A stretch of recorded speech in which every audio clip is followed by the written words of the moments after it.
G'day guys, just quickly before we begin, if you're one of the 82% of people who are not subscribed but watching our videos, go ahead and hit that subscribe button for me. We are on the road to 500,000. Hopefully we could actually get there within a year.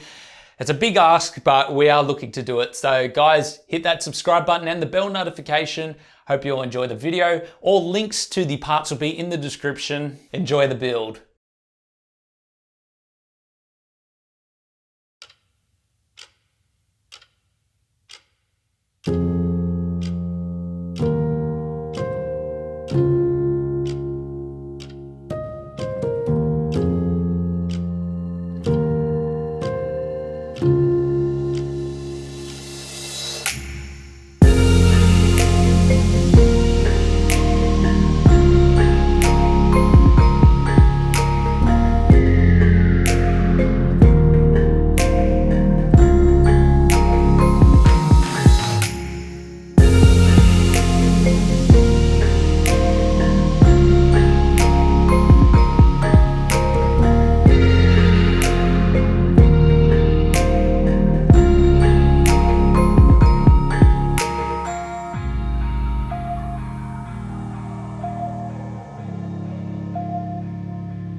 Hey guys, I hope you all enjoyed that build. If you did, consider hitting that like button, consider subscribing. As I said before, 82% of you guys who are watching this video are actually not subscribed, so it'd be a massive help if you guys could hit that button for me. Also, we have our Discord. It is in the description. It's brand new. Would love to have you guys come on board. Show your PCs. If you need any PC help, we've got you covered. It'd be awesome to have you guys over there. So I'll leave that link in the description as well. And all PC hardware specs will be left in the description. Amazon affiliate links helps us out at no cost to you. Greatly appreciated. And if you would like to join our membership squad or our Patreon, that'd be awesome as well. All the links are in the description. You'll be able to find them there. And the last thing I want to tell you guys about, just as a bit of a give back to you guys for, supporting us, making it this far through the video, we have a voting link in the description for a light show that we recently participated in. And by voting, you guys get entered into a draw to win some giveaway prizes. So if you guys would like to vote, I'd appreciate your help. You can vote for Corey Gregory, that is my name. The link will be in the description once again, so vote now if you guys would like to be in the draw to win some giveaway prizes. Now that we got all of that over and done with, it is time to talk about the PC. This PC is a client build. The client actually picked it up yesterday, probably 2 days ago now that you guys are watching the video today. He really enjoyed it, which is an absolute plus. It made it home safely. Had a 2080 Ti graphics card inside, as well as a 9900K, some M.2 SSDs, and all of that good stuff. So it's a really high-end system for gaming. He really enjoyed it, so very happy with the end results. Now, the client specifically did want clear liquid used, and he wanted a sort of blue and purpley style theme to it. So that's exactly what we did. Unfortunately, we could not make one fan blue, then the next one purple, then blue again. We had to just make the whole top section blue and then the whole bottom section purple because of the type of fans they are and the software that they run. Now, we actually used liquid metal on the CPU, and that gave us some pretty amazing temperatures. I actually had the ambient temperature sitting at about 26 degrees. In the video, it was a lot hotter because we had all of our electrical equipment on. I've got my PC on in the background. We've got the LED lights surrounding us and everything. So that heated up the room's ambient temperature, and therefore the PC was a lot more. But without all of this extra stuff on, just like a normal gaming setup, it was sitting at 26 degrees, which I thought was absolutely amazing. The liquid metal certainly does help out. Unfortunately, with this PC, we didn't get to test its performance in any games, get some benchmarks for you guys. I would like to try and get some benchmarks from now on. If I can, it would help out a lot. I know a lot of you guys are missing out on these benchmarks and you want to see how they perform. So very sorry about that, but hopefully you guys enjoyed the look of the PC and the B-roll that we did take, as well as the time lapse. Anyway, guys, that about does it for me. Hope you all enjoyed the build. If you did, consider hitting that subscribe button. Check out more videos on the channel as well. We've got lots of custom PCs, reviews, and lots of modding tutorials, just like the build that you saw today. So check out those end cards, consider clicking on them to watch your next video. Some pretty awesome builds that we've done in the past, and I'm sure you guys will be amazed at some of those as well. Thanks for watching, and we'll see you all in the next one.